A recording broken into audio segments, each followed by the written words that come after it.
जय हिंद दोस्तों। आज हम सोशल साइंस का 25 क्वेश्चन लेके आए हैं। तो जो आपके एग्ज़ाम के लिए इम्पोर्टेंट है, सोशल साइंस का 25 क्वेश्चन जो आपके एग्ज़ाम के लिए इम्पोर्टेंट है। तो ये 25 क्वेश्चन है, तो इसमें हम लगभग 40 से 50 क्वेश्चन डिस्कस करेंगे। ठीक है, 40 से 50 क्वेश्चन को हम डिस्कस करेंगे इसमें, 40 से 50 क्वेश्चन। और ये क्वेश्चन सभी वीवीए है, आपके एग्ज़ाम के लिए होगा। ठीक है, आपके एग्ज़ाम जो होगा उसके लिए वीवीए है। तो आप लोग वीडियो में बने रहिए। और इससे रिलेटेड सभी सब्जेक्ट का हम इसमें ऑब्जेक्टिव डालते हैं आपके वीवीए के एग्ज़ाम के लिए। ठीक है, तो आप यदि चैनल पे नए आए हैं तो चैनल को सब्सक्राइब कर लीजिएगा और वीडियो को लाइक कीजिएगा यदि अच्छा लगता है तो। चलिए, तो हम 1 नंबर क्वेश्चन से स्टार्ट करते हैं। सभी क्वेश्चन वीवीए है। देखिए, 1 नंबर क्वेश्चन है, असहयोग आंदोलन कब हुआ था? तो देखिए, पहला क्वेश्चन है, असहयोग आंदोलन कब हुआ था? तो आंसर इसका हो जाएगा 1920 में। असहयोग आंदोलन कब हुआ था? 1920 में। अब हमको इसमें बताना है कि 1916, देखिए ऑप्शन में है 1916। आंसर हो गया असहयोग आंदोलन कब हुआ था? तो 1920 में हुआ था। उसके बाद असहयोग आंदोलन तो हो गया। अब चलिए 1916, ऑप्शन ए में है 1916। तो 1916 में देखिए क्या हुआ था कि साबरमती आश्रम की स्थापना हुआ था। किसने किया था?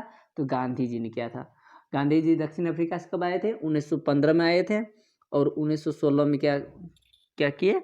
साबरमती आश्रम की स्थापना किए 1919 में। चलिए, 1919 में देखिए खिलाफत आंदोलन हुआ है और जलियांवाला बाग हत्याकांड हुआ है। ठीक है, जलियांवाला बाग हत्याकांड हुआ है और खिलाफत आंदोलन हुआ 1919 में। जलियांवाला बाग हत्याकांड 13 अप्रैल 1919 को हुआ था। ठीक है, तो ये याद रखना है। 1916 में साबरमती आश्रम की स्थापना, 1919 में खिलाफत आंदोलन और जलियांवाला बाग हत्याकांड। 1920 में असहयोग आंदोलन हो गया।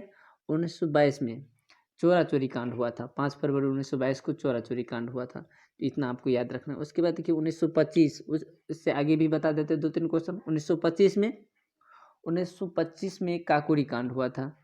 और 1928 में साइमन कमीशन, 3 फरवरी 1928 को साइमन कमीशन भारत आए थे। उसके बाद 1929 में लाहौर अधिवेशन, कांग्रेस के लाहौर अधिवेशन, स्वराज शब्द का प्रयोग किया गया था और स्वराज का मांग भी हुआ था 1929 में। कांग्रेस के लाहौर अधिवेशन 1929 में। 1930 में देखिए, 1930 में दांडी मार्च हुआ था और सविनय आवेगी आंदोलन भी हुआ था। सविनय आवेगी आंदोलन गांधी जी के द्वारा किया गया था 1930 में। और दांडी मार्च भी हुआ था 1930 में। 2 क्वेश्चन हो गया। 1931 में गांधी इरविन समझौता हुआ 1931 में। चलिए, अभी इतना तक रहने देते हैं। 1942, आप लोग कमेंट में बताइए 1942 को क्या हुआ था, कौन सा कांड हुआ था, ये आपको बताना है 1942। ठीक है, कमेंट में। चलिए, दूसरा नंबर क्वेश्चन देख लेते हैं। इतना डिस्कशन कर दिए। इसमें लगभग हम 25 क्वेश्चन लेकर आए हैं। आपको 40 से 50 क्वेश्चन हम डिस्कस करके बताएंगे। ठीक है, चलिए, क्वेश्चन है 2 नंबर क्वेश्चन है, खूनी रविवार या लाल रविवार की घटना कब हुई थी? खूनी रविवार या लाल रविवार, इसी का नाम है लाल रविवार या खूनी रविवार, जो भी आप कह सकते हैं इसको। दोनों नाम इसी का है। तो ये आंसर हो जाएगा 9 जनवरी 1950। 9 जनवरी 1950। चलिए, तीसरा क्वेश्चन देख लेते हैं। तीसरा क्वेश्चन है, लेनिन की मृत्यु कब हुई थी? तो ये आंसर हो जाएगा 1924। ऑप्शन आपका डी हो गया। 3 का ऑप्शन डी हो गया। चलिए, 4 नंबर क्वेश्चन देखिए। 4 नंबर क्वेश्चन है, रूस में जार का अर्थ क्या होता है? रूस में जार का अर्थ क्या होता है? जार का अर्थ होता है रूस में रूस का सम्राट। ऑप्शन आपका डी हो गया। 4 का आंसर डी, रूस का सम्राट। 5 नंबर क्वेश्चन देखिए। 5 नंबर क्वेश्चन है कि हिंद चिन्ह क्षेत्र में कौन से देश आते हैं? तो इसमें आंसर हो जाएगा कंबोडिया, वियतनाम और लाओस। हिंद चिन्ह क्षेत्र में कौन से देश आते हैं? कंबोडिया, वियतनाम और लाओस। ये आंसर हो जाएगा आपका सी। ठीक है, चलिए 6 नंबर क्वेश्चन देखिए। 6 नंबर क्वेश्चन हुआ आंदोलन किस प्रकृति का था? यहाँ प्राकृतिक कर दिया गया है मिस्टेक से। ठीक है, किस प्रकृति का था?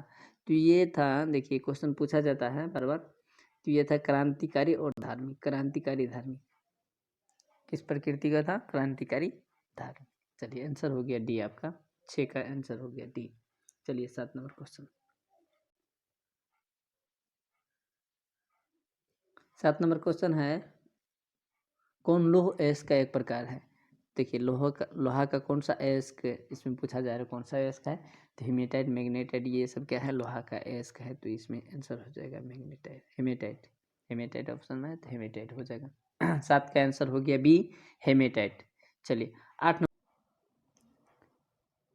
8 नंबर क्वेश्चन है, रंपा विद्रोह कब हुआ था, तो रंपा विद्रोह हुआ था 1916 में, आंसर हो जाएगा 1916। अब चलिए 1917 में देखिए गांधी जी चंपारण सत्याग्रह शुरू किए थे, चंपारण, अपने बिहार के चंपारण जिला से, कहाँ से, बिहार के चंपारण, 1917 में चंपारण सत्याग्रह हुआ था।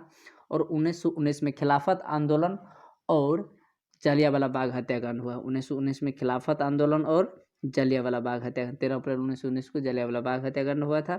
1917 में चंपारण सत्याग्रह और 1916 में साबरमती आश्रम की स्थापना और रंपा विद्रोह दोनों हुआ था 1916 में। ठीक है, इतना रिलेटेड इसमें याद रखना है। चलिए 9 नंबर क्वेश्चन देख लेते हैं। देखिए 9 नंबर क्वेश्चन है, बिस्मार्क क्या था, बिस्मार्क कवि था या नाटककार था या संगीतकार था या कूटनीतिज्ञ था, तो ये इसका आंसर हो जाएगा कूटनीतिज्ञ, ये आंसर आपका डी हो जाएगा। बिस्मार्क जो था वो कूटनीतिज्ञ था। चलिए 10 नंबर क्वेश्चन देखिए। 10 नंबर क्वेश्चन है कि राष्ट्रीय स्वयंसेवक संघ की स्थापना कब और किसने की, राष्ट्रीय स्वयंसेवक संघ की स्थापना कब और किसने की, तो 1925 में हुआ था स्थापना, 1925 में, और केवी हेडगेवार के द्वारा किया गया था। तो ऑप्शन आपका बी हो जाएगा, 10 का ऑप्शन बी हो जाएगा, 1925 केवी हेडगेवार। चलिए 11 नंबर क्वेश्चन देखिए। 11 नंबर क्वेश्चन है, चेका क्या था, चेका एक था, ये रूस में चेका गुप्त पुलिस संगठन था, गुप्त पुलिस संगठन था। चेका क्या था, गुप्त पुलिस संगठन था। चलिए 12 नंबर क्वेश्चन देखिए। 12 नंबर क्वेश्चन है, भारतीय लोकतंत्र में सत्ता के विरुद्ध जन आक्रोश किस दशक से प्रारंभ हुआ, भारतीय लोकतंत्र में सत्ता के विरुद्ध जन आक्रोश किस दशक से प्रारंभ हुआ, तो ये आंसर हो जाएगा आपका बी, 1970 के दशक से। 12 का ऑप्शन हो जाएगा बी, 1970 के दशक से। चलिए 13 नंबर क्वेश्चन देखिए। 13 नंबर क्वेश्चन है कि चिपको आंदोलन निम्नलिखित में से किससे संबंधित है, ये चिपको आंदोलन जो था ना, पेड़ से, अंगूर के पेड़ से संबंधित था। आंसर हो जाएगा आपका, आंसर हो जाएगा ए, अंगूर के पेड़ काटने का अनुमति से। ठीक है, चलिए 12 का क्वेश्चन देखिए। 12 का, सूचना के अधिकार संबंधी कानून कब बना, तो ये बना था 2005 में, आंसर हो जाएगा 2005। 2000 सूचना के अधिकार संबंधी कानून कब बना, तो 2005 में। ये क्वेश्चन रिपीटेड है, बार बार पूछा जाता है, तो आपको डायरेक्ट याद रखना, 2005 में सूचना का अधिकार संबंधी कानून 2005 में बना। 15 नंबर क्वेश्चन है, बोलिविया में जन संघर्ष का मुख्य कारण थे, तो ये इसका आंसर हो जाएगा पानी की कीमत में वृद्धि। बोलिविया में जन संघर्ष का मुख्य कारण क्या था, जन संघर्ष का मुख्य कारण था पानी की कीमत में वृद्धि। चलिए 16 नंबर क्वेश्चन देखिए। 16 नंबर क्वेश्चन है कि श्रीलंका कब आज़ाद हुआ, श्रीलंका कब आज़ाद हुआ, 1947 में इंडिया आज़ाद, अपना देश आज़ाद हुआ था, और 1948 में श्रीलंका आज़ाद हुआ। चलिए 17 नंबर क्वेश्चन देखिए। 17 नंबर क्वेश्चन है कि निम्नलिखित में कौन राष्ट्रीय दल नहीं है, तो इसमें राष्ट्रीय दल कौन नहीं है, देखिए राष्ट्रीय जनता दल ये राष्ट्रीय दल है, बहुजन समाज पार्टी ये राष्ट्रीय दल है, लोक जनशक्ति पार्टी ये राष्ट्रीय दल नहीं है, उसके बाद भाजपा, बीजेपी जिसको कहते हैं भारतीय जनता पार्टी, ये भी राष्ट्रीय दल है। तो आंसर क्या हो जाएगा, लोक जनशक्ति पार्टी, ये क्या है, ये राष्ट्रीय दल नहीं है, राष्ट्रीय दल नहीं है, तो कौन नहीं है, तो लोक जनशक्ति पार्टी, तो आंसर हो जाएगा आपका सी। चलिए 18 नंबर क्वेश्चन देखिए। 18 नंबर क्वेश्चन है, किस देश का राष्ट्रीय आय अधिक होता है, जिस देश का राष्ट्रीय आय अधिक होता है वो देश कहलाता है, तो क्या कहलाता है, विकसित कहलाता है। 18 का बी हो जाएगा विकसित, 18 का बी विकसित हो जाएगा। चलिए 19 नंबर क्वेश्चन देखिए। 19 नंबर क्वेश्चन है, उत्पादन एवं आय गणना विधि आर्थिक दृष्टिकोण से है, तो ये क्या है, ये एक सहज है, वैज्ञानिक, व्यापारिक या तीनों, तो ये आंसर हो जाएगा तीनों, ये तीनों है। उत्पादन एवं आय गणना विधि आर्थिक दृष्टिकोण से है, क्या है, सहज, वैज्ञानिक और व्यावहारिक। सभी है, तो उपयुक्त तीनों हो जाएगा आंसर इसका। चलिए 20 नंबर क्वेश्चन देखिए, व्यावसायिक बैंक का राष्ट्रीयकरण कब किया गया? तो व्यावसायिक बैंक का राष्ट्रीयकरण हुआ था 1969 में, 1969 में। चलिए आंसर हो गया बी, सॉरी सी, 1969। 2021 का देखिए, गैर संस्थागत वित्त प्रदान करने वाला सबसे लोकप्रिय साधन, गैर संस्थागत मतलब जो सरकारी नहीं है, तो ये हो जाएगा महाजन। वित्त प्रदान करने वाला सबसे लोकप्रिय साधन कौन है? गैर संस्थागत वित्त प्रदान करने वाला सबसे लोकप्रिय साधन हो जाएगा महाजन। ऑप्शन आपका बी, 21 का आंसर हो जाएगा बी। चलिए 22 नंबर क्वेश्चन देखिए, 22 नंबर क्वेश्चन है कि आर्थिक विकास का तीसरा क्षेत्र क्या है? देखिए तीसरा क्षेत्र में देखिए, इसमें ऑप्शन देखिए, कृषि, कृषि हो जाएगा प्राथमिक क्षेत्र। देखिए शिक्षा, शिक्षा जो है ये तृतीय क्षेत्र में आता है, शिक्षा तृतीय क्षेत्र में और सेवा तृतीय क्षेत्र में। तो इसका आंसर यहाँ देखिए, यहाँ जो है हम दोनों इसको काट देते हैं, शिक्षा काट देते हैं, शिक्षा की जगह हम उद्योग दे देते हैं, उद्योग दे देते हैं, ठीक है। तो उद्योग हो जाएगा दूसरा क्षेत्र, कृषि प्राथमिक क्षेत्र, और तृतीय क्षेत्र क्या हो जाएगा? सेवा क्षेत्र। तो आर्थिक विकास का तीसरा क्षेत्र क्या है? सेवा क्षेत्र। आंसर हो जाएगा तभी डी। यदि यहाँ शिक्षा रहता तो आंसर नहीं होता। तो यहाँ हम समझिए ना कि शिक्षा यहाँ नहीं है, हम काट दिए इसको, ठीक है, इसको हम मिटा दिए, यहाँ दे दिए उद्योग, ठीक है, इसको मिटा दे। चलिए मिटा देते हैं, जिस रंग से है उसी रंग से, चलिए रहने देते हैं, यहाँ उद्योग है, ठीक है, ऑप्शन देने में मिस्टेक हो गया है।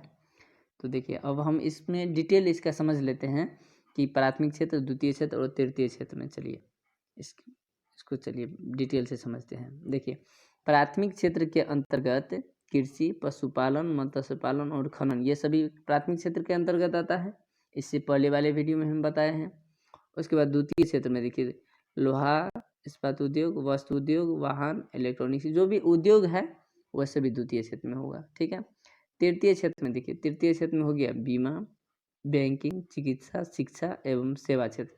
तो अभी यही पूछा गया था, सेवा क्षेत्र तृतीय क्षेत्र, शिक्षा भी तृतीय क्षेत्र में आता है, चिकित्सा भी आता है, बीमा और बैंकिंग, ये सभी तृतीय क्षेत्र में आता है। तो ये बहुत बार क्वेश्चन पूछा जाता है, इससे 1 मार्क फिक्स है, पूछबे करेगा, तो आपको याद रखना जरूरी है। चलिए अगले क्वेश्चन पर बढ़ते हैं। 23 नंबर क्वेश्चन देखिए है कि वैश्वीकरण के मुख्य अंग कितने हैं? तो ये आपको याद रखना है, बुक से याद रखना है 5, ठीक है। कितना याद रखना है? 5 याद रखना है, आंसर हो जाएगा 5। वैश्वीकरण के मुख्य अंग कितने हैं? गैस पेपर में कहीं 4 दिया हुआ, 3 दिया हुआ है, 5 आपको याद रखना है, ठीक है। वैश्वीकरण के मुख्य कितने अंग है? तो 5 अंग है। चलिए 24 नंबर क्वेश्चन है, बृहद क्षेत्र में जल की उपस्थिति के कारण ही पृथ्वी को कहते हैं। तो पृथ्वी के जल की उपस्थिति के कारण क्या कहते हैं? नीला ग्रह। पृथ्वी को कौन सा ग्रह कहते हैं? तो नीला ग्रह कहते हैं, ठीक है। लाल ग्रह मंगल को कहते हैं, लाल ग्रह मंगल ग्रह को कहते हैं, ठीक है। मंगल ग्रह को लाल ग्रह कहते हैं, नीला ग्रह पृथ्वी कहते हैं, जल की उपस्थिति के कारण, ठीक है। आंसर हो गया आपका बी, नीला ग्रह। चलिए लास्ट क्वेश्चन है, प्राणियों के शरीर में कितना प्रतिशत जल की मात्रा निहित होती है? तो शरीर में 65% जल होती है। कितना? 65%। आंसर आपका हो जाएगा सी, 25 का सी, 65%। तो चलिए हम इस वीडियो में यहीं तक रहेंगे। यदि अच्छा लगता है आपको, यदि समझ में आया है जो भी हम बताए हैं और अच्छा वीडियो लगा है आपको, तो लाइक कीजिएगा और चैनल को सब्सक्राइब करके जाइएगा। चलिए हम ये इस वीडियो में यहीं तक रहेंगे, तब तक के लिए जय हिंद।